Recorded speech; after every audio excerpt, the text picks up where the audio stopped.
Welcome in, welcome in. My name is Bryce Kuhn, and this is Swarm Talk brought to you by the Crowded Booth. We're talking a little bit of Georgia Tech tonight, and we're talking about what transpired on the field last Saturday up at Wake Forest, the bye week, some takeaways, and where is this team through the first month of the season. Ralph's in the background. My name is Bryce Kuhn. This is Swarm Talk, talking all things Georgia Tech here on the Crowded Booth. Pile in here and make yourself feel at home. The Crowded Booth is coming on.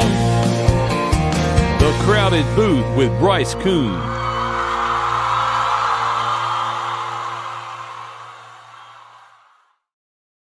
Welcome in, welcome in. My name is Bryce Kuhn. This is the Crowded Booth here on a Tuesday evening, September 30th, the final day of the month of September. And so with that, it's, Ralph, what did they call it when we had, it wasn't report cards. It wasn't 9 week. What were those things called that you got grades, but it wasn't like, it was like the semester reports or, you know what I'm talking about? I tried to think about it all day today, and I couldn't pinpoint what it was called we used to get. Progress reports.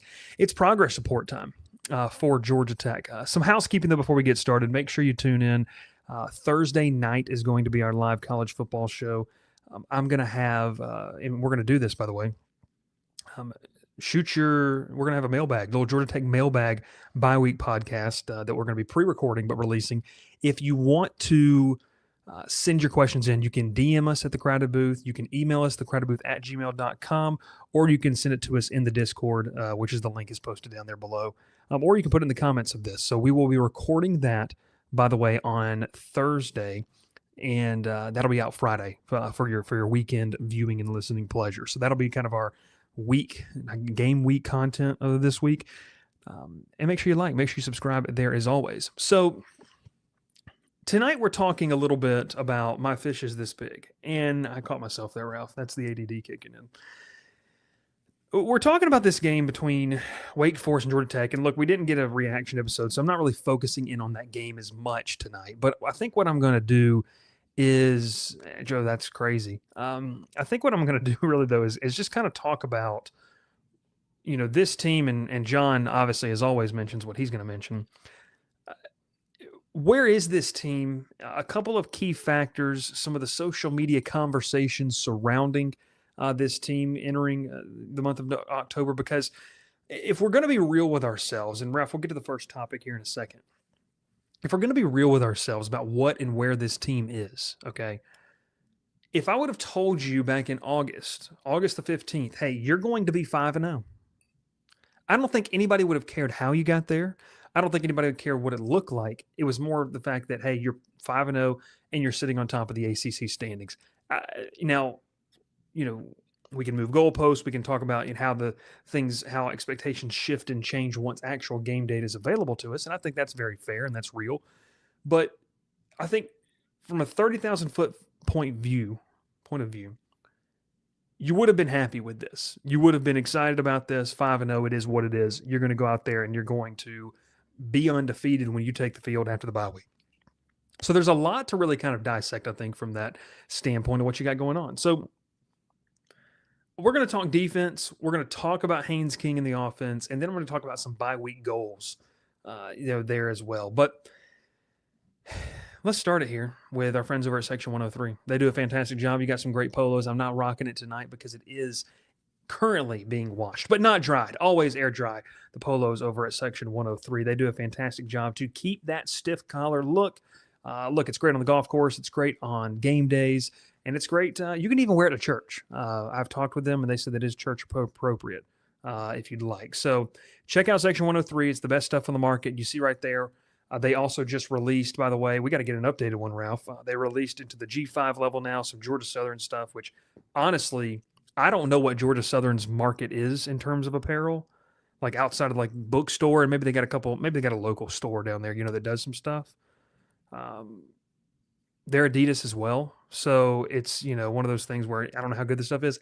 Section 103 is going to knock it out of the park for them as well. So I'm excited to continue to partner with them all college football season long. You can use code TCB10 for 10% off your first order today.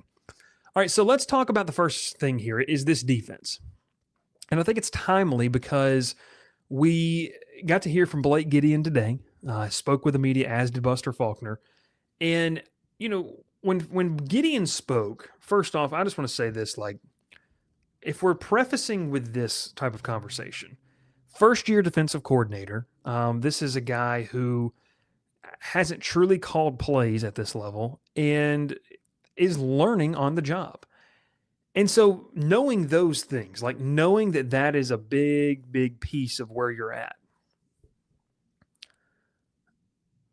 I think it's intriguing to say, yeah, you've had struggles. The run defense isn't very good. I think is the best way to put it. I think you're 100th in runs in yards per game given up. But this is year one, and he's super young, and we like the way that they play. So I think that it is just, in my opinion, where with Gideon is remember that. Like, remember this is a guy who is stepping into this for the first time, I believe to be a good recruiter from talking, with people about him.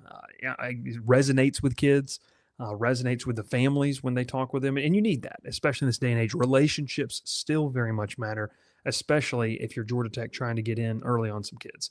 So for me, I just wanted to say that to kind of, I guess, kick this thing off. Georgia Tech has surrendered an average of 21.2 points per game. That is ranked nearly smack dab in the middle. I guess not really, but 53rd nationally.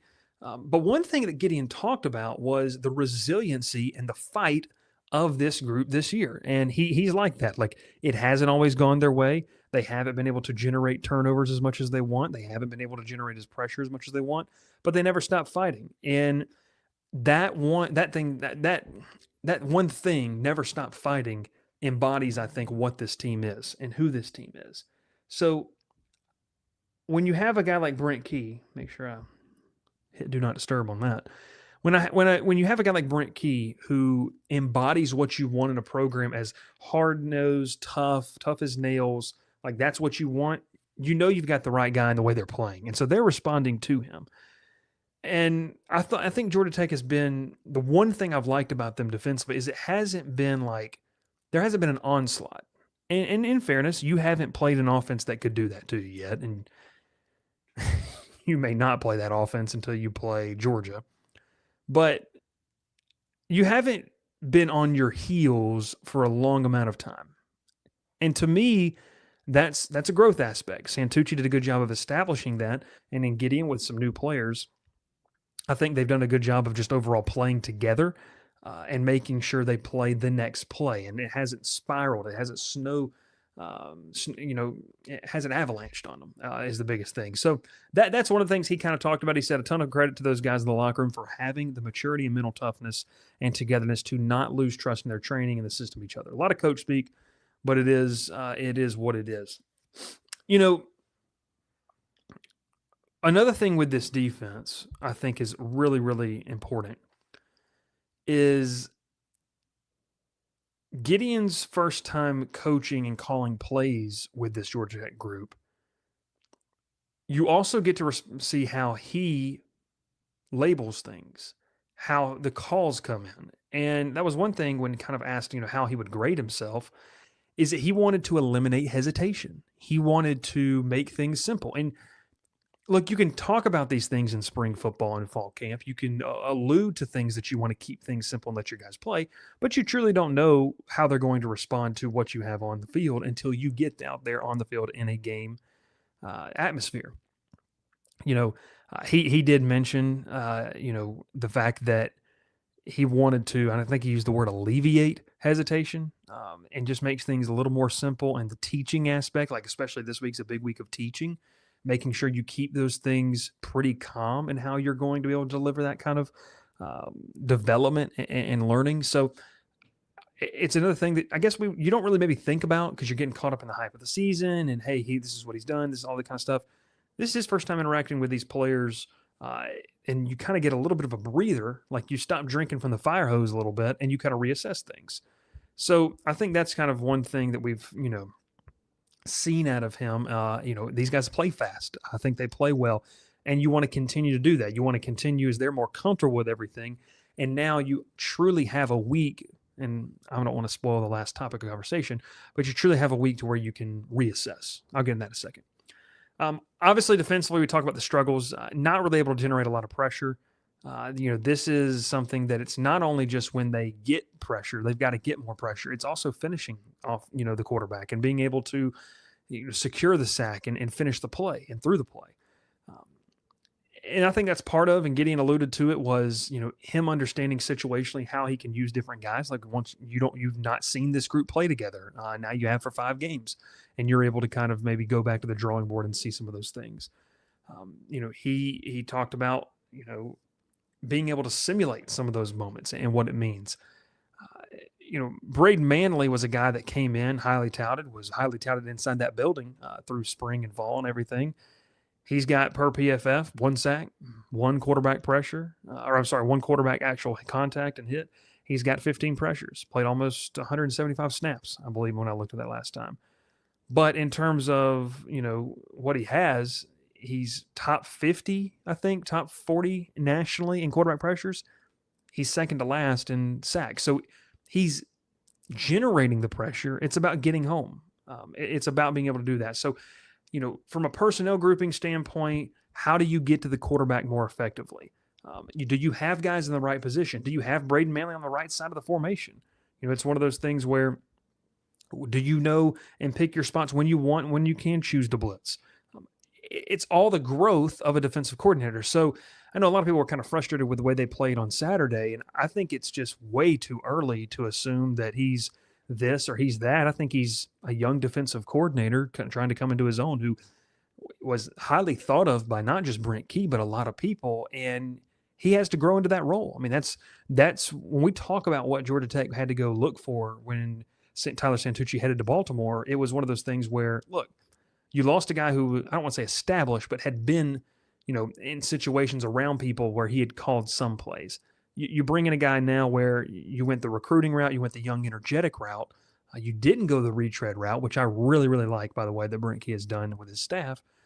And you have a situation to where now you kind of sit there and you say to yourself, okay, there's going to be growing pains with this, and there's going to be some learning atmospheres. Once again, you're 5-0. I've given up an average of a little over 21 points a game. Like it's just a part of that process growing. So I think that is. I think that's really, really, really big in this. Another thing I wanted to get to in terms of, and I got to scroll down this, some stats for you. Rushing defense is 100th in the country. They're giving up a shade over 166 yards per game. They're right, I said, around that 54th mark, 53rd mark in terms of scoring defense. The passing defense, once again, 50th in the country, just a shade under 200 yards per game. Total defense, you're 67th in the country. So that's through the 5 games. I don't know what people's expectations necessarily were for that. I mean, I think that all of these things we're talking about in the terms of the defensive struggles it comes down to this.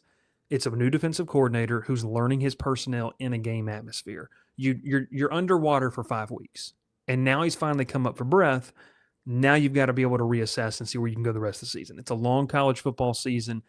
It's really hard to change and implement schematic things within a game week. Like, I don't know if people realize that. Like, you don't just get to Monday and say, hey, we're overhauling everything, or we're going to move Braden Manley to the other side of the formation.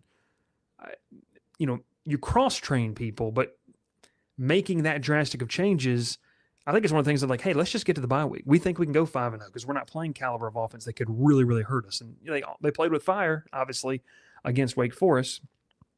Kind of, but it is right there. So I think it comes down to that defensively and just, doing your job. You kind of look around, especially in that front 7 in terms of the run game. Ralph, we've got to find a way.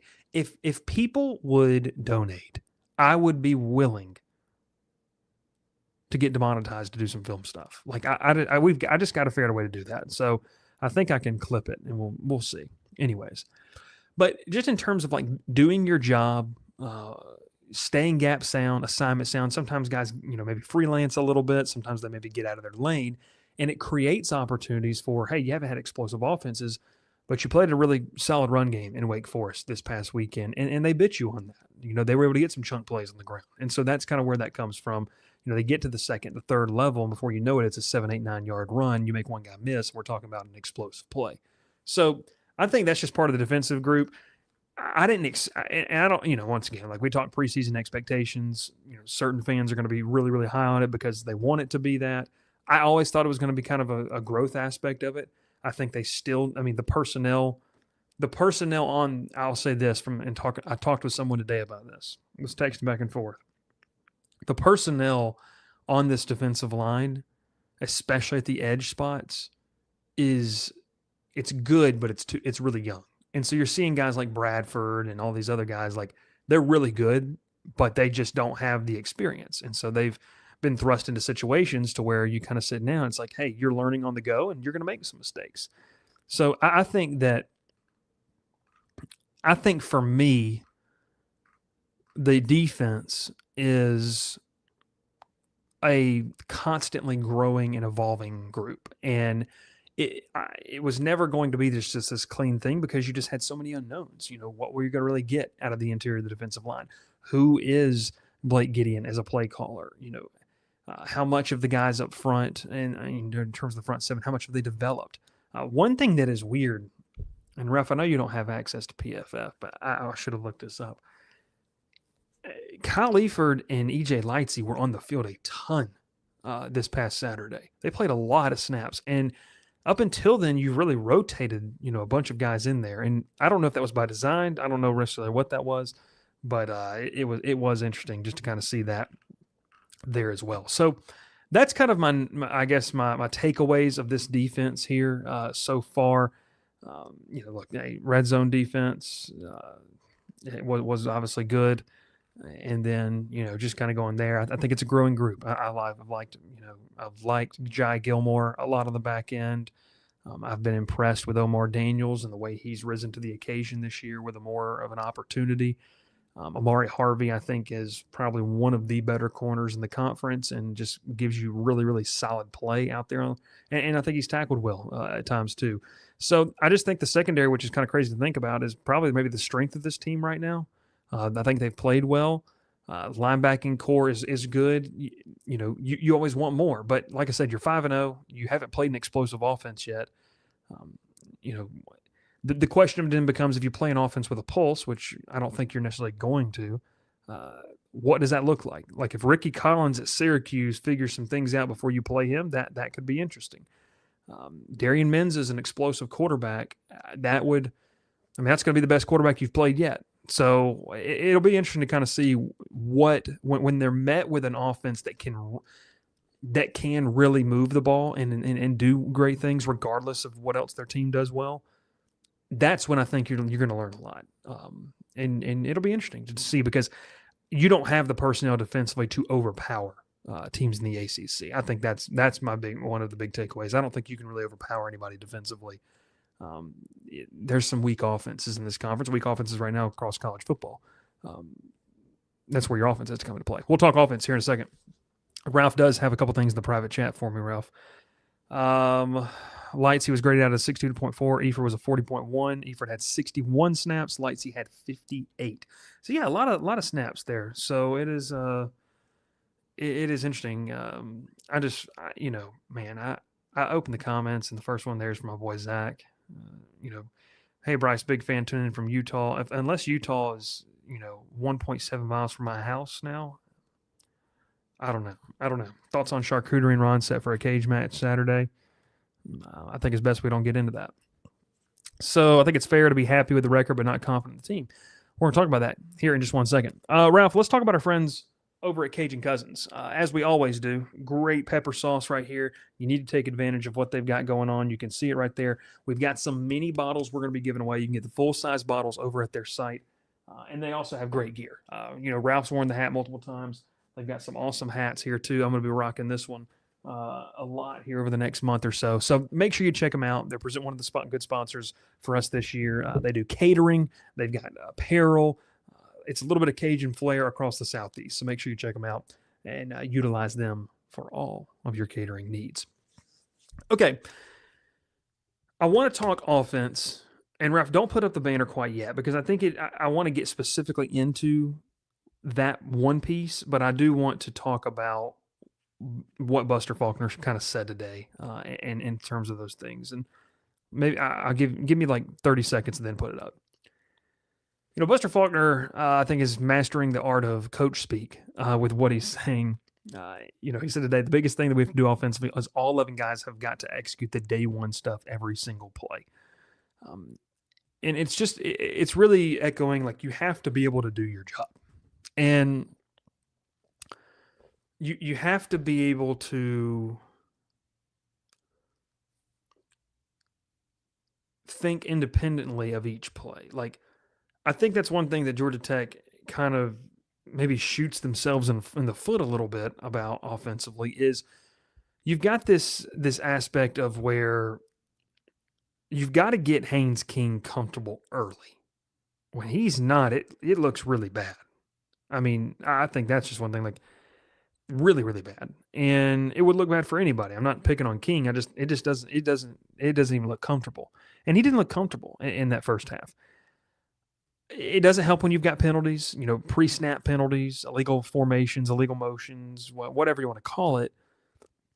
When you enter a situation to where offensively your quarterback isn't starting hot and then you shoot yourself in the foot with penalties or missed assignments, that to me is kind of where people feel like even with a 5-0 record, you're kind of like, hey, there's maybe a little bit be left desired with this offense. There could be a little bit more, right? And it's a lot of those things. It's a lot of the aspects of, and I wanted to make sure I got this. Just in terms of passing in general, it's just you got to find that happy medium right now offensively. And look, you're 5-0, and you've been able to navigate your way through a pretty weak, first portion of the schedule, and you've been able to win games, and you've seen Haynes King rise to the occasion. But I just think overall, from an offensive standpoint, like, you'd like to see some things just be cleaned up. You'd like to see it be the well-oiled machine, because that to me is something that you expected a little bit. Like that was going to be the side of the football that should not have missed a beat. And it's not that it's missed a beat. It's been a little bit clunky, I think. Like it just hasn't been clean. And so before we kind of get to the big topic of this and everything, Ralph, I did want to mention this because Buster Faulkner talked about this today. And he was asked the question about how are teams playing Georgia Tech? Like, is he noticing anything? And here's the quote. I ran it through our transcriber, and this is kind of what it says. He goes, there's definitely trends with the way that people are playing our quarterback, especially our quarterback run game. When I say quarterback run game, I'm talking about the reads, the different things, the way people are playing their defensive ends, you definitely see trends. It's a copycat league. If people have success doing one thing, then that's what they're going to want to do within the structure of their defense. So they've seen a lot of carryover from week to week, he did say. And that's why you see a lot of the high number of carries by the quarterback position is really the way that people are playing us. So I thought that was interesting in terms of, what he has seen there. If we go back to several unforced errors, I think there's been a lot of unforced just errors in terms of the turnovers. We can talk about penalties. We can talk about just looking clunky. It's just been the result of an offense that's just kind of been a little bit sloppy, and I think they would even echo that. It just hasn't been clean, and I think that's probably the best way to put it without beating the dead horse, there as well. I'll say this too, about just the offense. I think that they fought really well. I think that they've battled through some of the adversity, even some of the self-imposed adversity that they've seen this season. A couple standouts. I think Isaiah Canyon's just been awesome. Man, he is he's the big-bodied receiver they need, and obviously Hosley. I mean, I would say Canyon and Hosley for me on offense have been just really, really, really good. And with Jamal Haynes' injury he sustained on Saturday, and just with what he's kind of not having to shoulder as much of the load, that was a question coming into the season. Could you find that running back too that wouldn't just help out, but could be almost nearly as effective? And I think Hosley's done a really, really, really good job of that.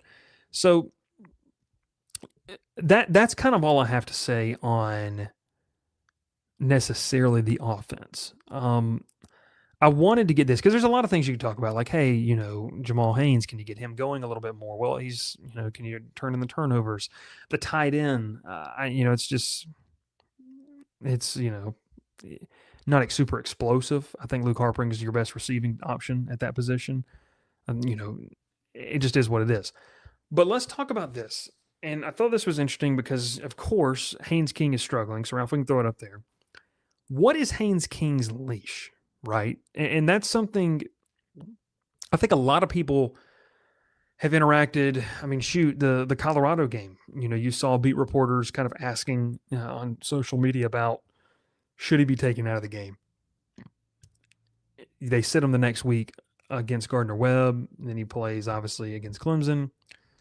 And in this game, I wouldn't say like you weren't. You were definitely in danger of losing this game. Like anyone who tells you that they never had a doubt, like must have been watching with their eyes closed, because there was definitely a doubt that you were going to win this game. And so it's brought up a lot of conversation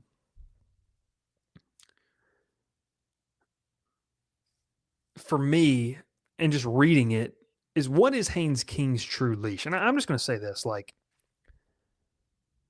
I don't think that Brent Key is going to pull Haynes King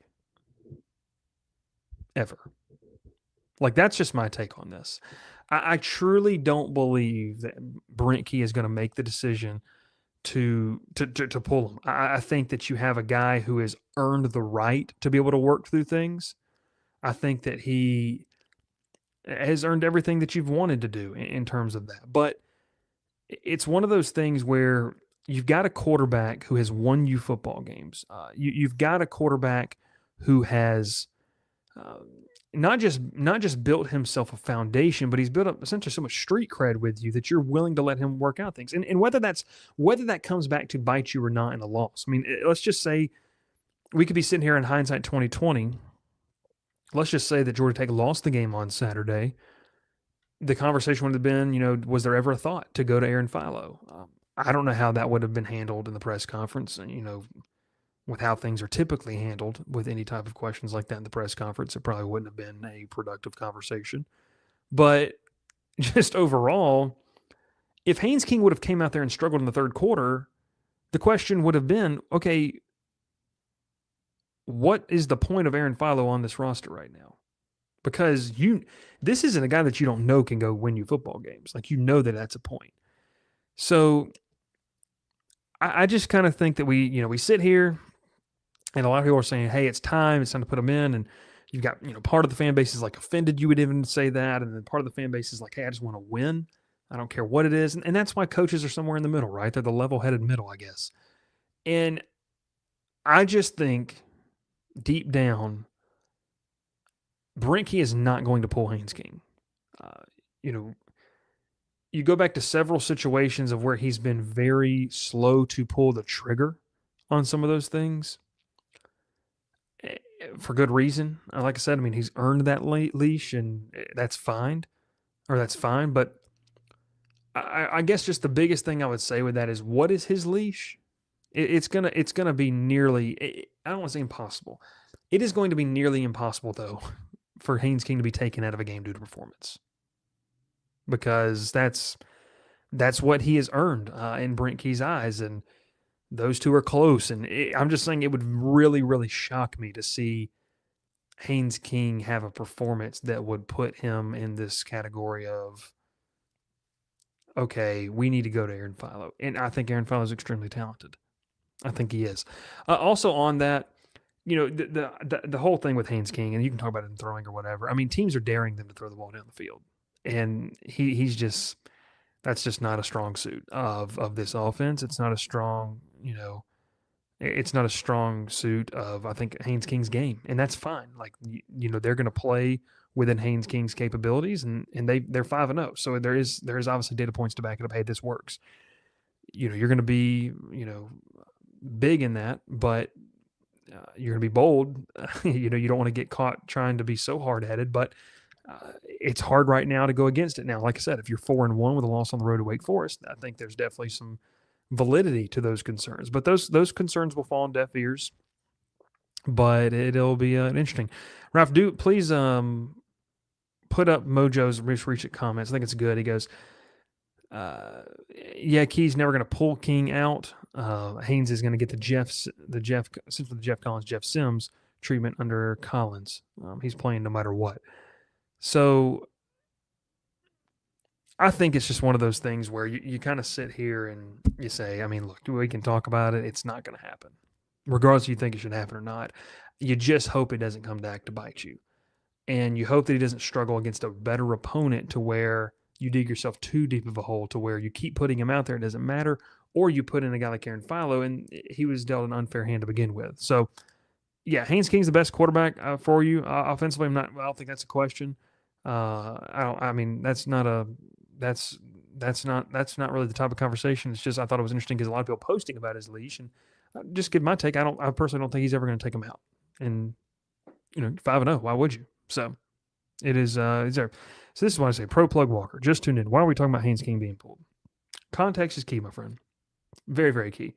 We're just commenting on some of the social media posts surrounding what's his leash? And like I said, is this year's line as good as last year? No, I don't think so. I do not think it is. But yeah, it's interesting. It's interesting. So there we go.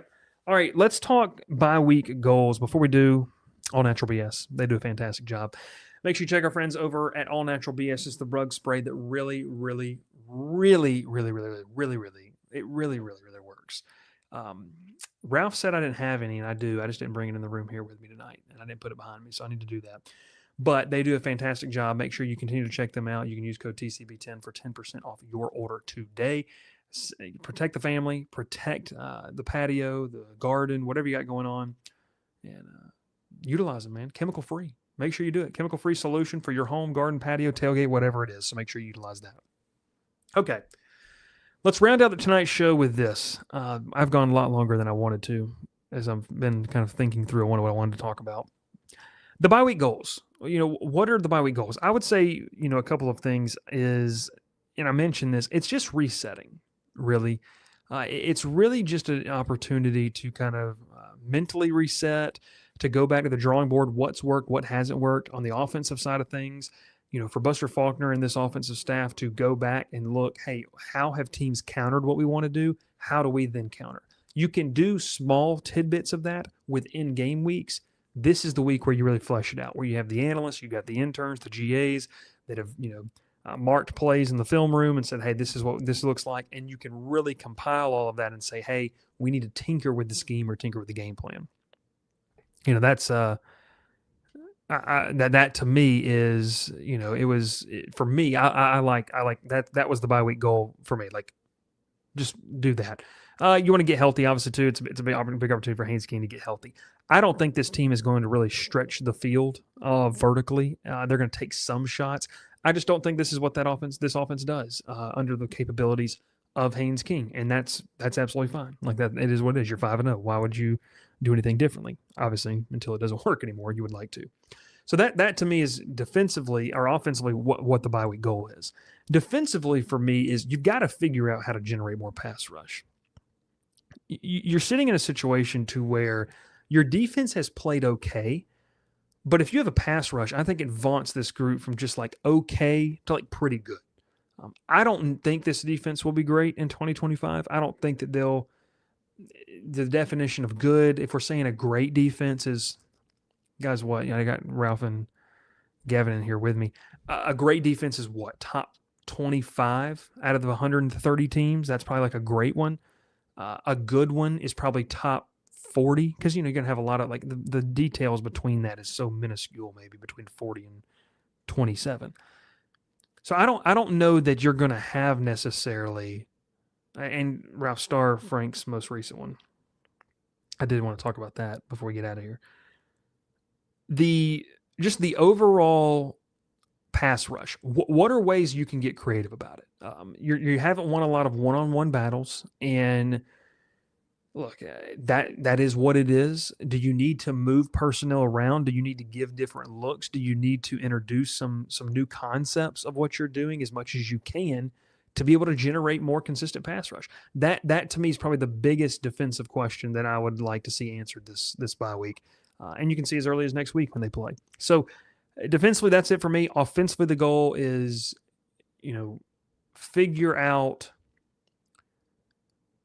clean up the mistakes too. I want to touch on this too because it'll be interesting to see this here. David says would like to see a more effective blitz package. I agree with you. I agree with you, David. Frank says this. This is good stuff, Frank. The offensive line play has been a little inconsistent lately. Stunting seems to be difficult for us. I want to see them work on the communication up front. Yeah, it is. It's one of those things where, in my opinion, kind of watching this, Frank, you've got an offensive line that was breaking in 2 new starters, 3 really, because Ethan McKinney hasn't played in a year. So I just think in the grand scheme of it is it just growing pains? I mean, look, Colorado was pretty athletic up front. You struggle with that at times. Clemson, I'm just going to keep saying it. They have NFL talent on that front 7, but it just hasn't really gelled to the way they want it. The competition level is going to lessen a little bit in terms of what you're going to face up front. Like I think Duke's got some guys, and we'll be interested to see kind of what they have. But just overall, yeah, offensive line play could be a little cleaner, and I think that would help with some things. Hey, also just, settle Harrison Moore down a little bit too, right? Like at the center position, like let's just take some time to mentally reset and, his first time being the guy at center, just kind of reset and see what you could do there. So the guard spots between Fusel, and Rutledge, Rutledge is good. I mean, he's a good football player. I'm not really worried about that.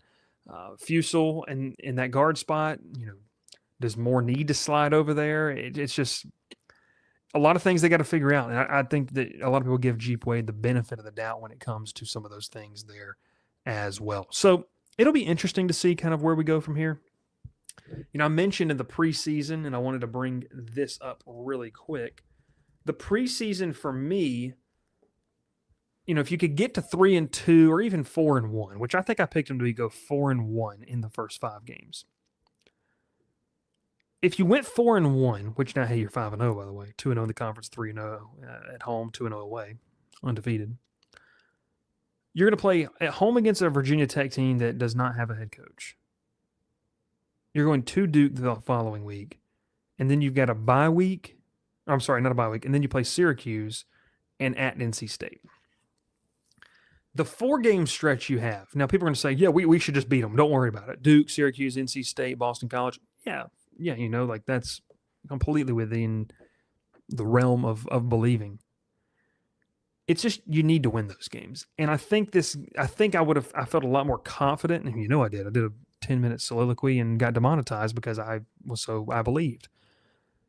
But if you wouldn't have had to play the Wake Forest game, I think everyone would be like, yeah, it's not a big problem. Playing the Wake Forest game now and knowing what Duke and even Syracuse, which you don't know, like they got destroyed this past weekend with Richie Collins in his first real start. But do they get better? I don't know. I mean, they've shown capability of what they did on the road against Clemson, and I know, Steve Angeli's not there, but good God, I mean, I'd just be careful. Like, I don't think you can overlook any of these teams. And then NC State, man, I mean, I was talking with someone else, by the way, on this. CJ Bailey might get paid a lot of money this offseason in terms of what he could do. It may not make sense to you, but the kid's got a lot of potential there as well. So we'll see what happens. But that stretch, and I think Dev talked about it, that this 4-game stretch is going to decide whether you're a contender for Charlotte or not. I think you are. I think you should be. I think you can still get your pigeon in for, maybe 10, 11 wins. But we'll see. If you go in this stretch of games, and I'll read it again, Virginia Tech, Duke, Syracuse, NC State. In those 4, if you go 3-1 and you roll into the bye week before you play Boston College, and then you end up with Boston College, Pitt, and Georgia, and you're 8-1, once again, I would take that. So we'll see if it is. And Bakey says right here, you're exactly right. Can we beat the teams we're supposed to beat? And that's been the one bugaboo for Brent Key at Georgia Tech. You escaped on the road against Wake Forest. Can you assert your dominance coming into the bye week, get a little rested, get your feet back under you, and then mentally reset and be able to go from there? So it'll be interesting. Long show. We appreciate you. Once again, before we get out of here, we're going to have a mailbag podcast. If you got questions you want to ask, and I'll answer, whether it's recruiting, whether it's football, we got to be recruiting or football in terms of that. But whatever it is, make sure that you can email those over at thecrowdedbooth@gmail.com. You can also put those in the Discord. You can also put them in the comments section below. We'll be kind of closing that off, though, Thursday, or I should say Wednesday evening. So by the time you're viewing this, it's Tuesday night. You got 24 hours to get those questions in, and we will go from there. Email us. There you go, Ralph, at thecrowdedbooth@gmail.com to get those questions in. Let's do that one. We'll catch you next time. Make sure we make sure we subscribe. Shout out to our sponsors, Ralph and Gavin in the background. This is Swarm Talk, brought to you by the Crowded Booth. Pile in here and make yourself feel at home. The Crowded Booth is coming on. The Crowded Booth with Bryce Coon.